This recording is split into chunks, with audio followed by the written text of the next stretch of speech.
Republicans living in blue states admit their support for President Trump in hushed asides, the kind of whispered confidences that in gentler times would have confessed financial difficulties or divorce. It's craven, but especially during the most tumultuous periods, like last week, it's draining to defend the commander-in-chief. And yet, Trump's priorities are more than defensible, they are essential to the future of our country. Months before the election, at a perilous moment during the Trump campaign, I wrote a piece entitled 5 Reasons a Sane Person Would Vote for Trump. Those arguments and ambitions stand some, like the opportunity to pick a Supreme Court justice who will uphold the Constitution, are no longer paramount. With the GOP and White House struggling for traction, it seems a good time to review the positives in the Trump agenda. The top 5 reasons are related. The entire Republican agenda now hinges on this one decision: 1. Resetting the scales with our trading partners; 2. Ensure U.S. workers are treated fairly; 2. Disrupting the teachers' unions' control of our public education system; 3. Reforming our hideous tax system; 4. Bringing order to our broken immigration policies; 5. Letting the world know that the U.S. will stand up for its citizens. Donald Trump won the election because Americans were discouraged about lost jobs, stagnant incomes, and because they disliked the globalist policies of Barack Obama. Trump promised to protect and champion U.S. workers, in part by getting tougher on our trading partners who he said were taking advantage of us. Trump followed through by walking away from the TPP, a multi-nation agreement that the World Bank concluded would provide little boost to the U.S., and by insisting on a broad rewrite of NAFTA. As important, his Commerce Secretary Wilbur Ross has spearheaded an aggressive effort to call out trade cheats.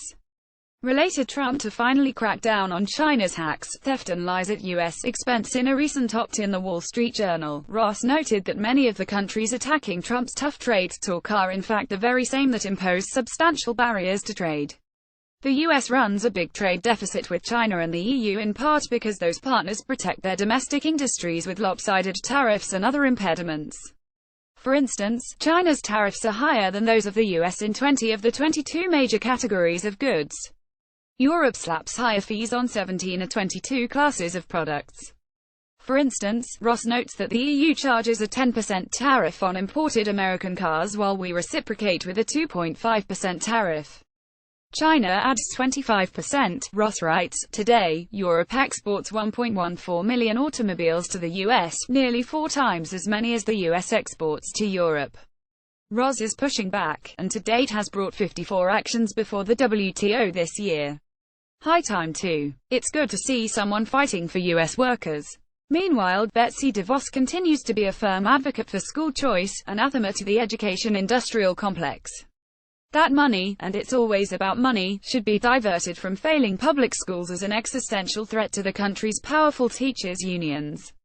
Those groups shelled out $32 million during the last election cycle. 94% of their political donations over time have gone to Democrats who have consistently put the union's interests ahead of children's educations.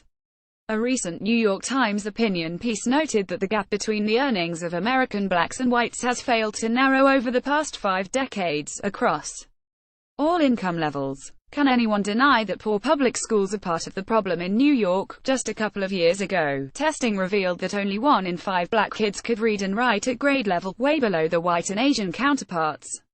Something needs to change, and DeVos has the mandate to upset the apple cart. Related: how illegal immigrant advocates demonize Trump and terrify people. Tax reform is in the works. It is long overdue. Though Democrats so far have signaled no willingness to further the Trump agenda, they will struggle to explain why they oppose streamlining our hideous 70,000-page tax code.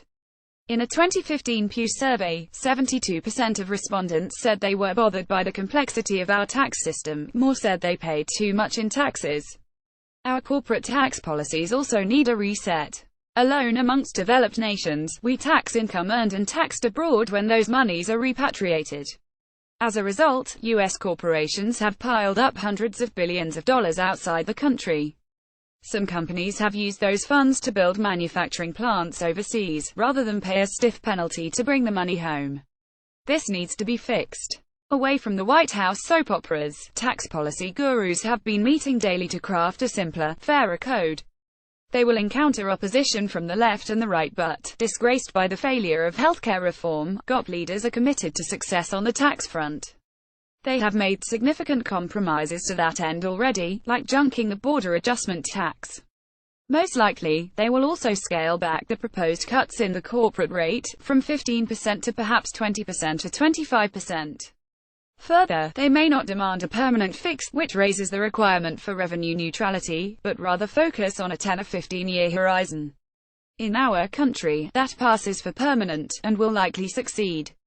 Related, here's why Elon Musk holds the secret to productivity gains. Meanwhile, ramped-up deportations and a less welcoming posture has substantially shrunk the inflow of undocumented persons, with border crossings down an estimated 64% through May. Earlier this year, Gallup reported that 59% of Americans, minus 79% of Republicans but also 48% of Democrats, worry a great deal or a fair amount about illegal immigration. Few Americans believe that we should not enforce our borders. Trump is committed to doing just that. Finally, Trump has made it clear to the international community that he will pursue policies that are good for the U.S. The Paris Accord was not good for our country. Obama pledged significant, economy-slowing measures to cut U.S. emissions even as our carbon footprint is already shrinking. Our economic rivals got off light, and yet they are the ones driving global emissions higher. Trump has also called out countries for shirking their global responsibilities on defense spending. He is correct. Germany, for instance, the richest country in Europe, fails to spend its fair share. President Trump will not get everything right, but Americans should cheer his agenda. And, maybe soon, cheer it out loud.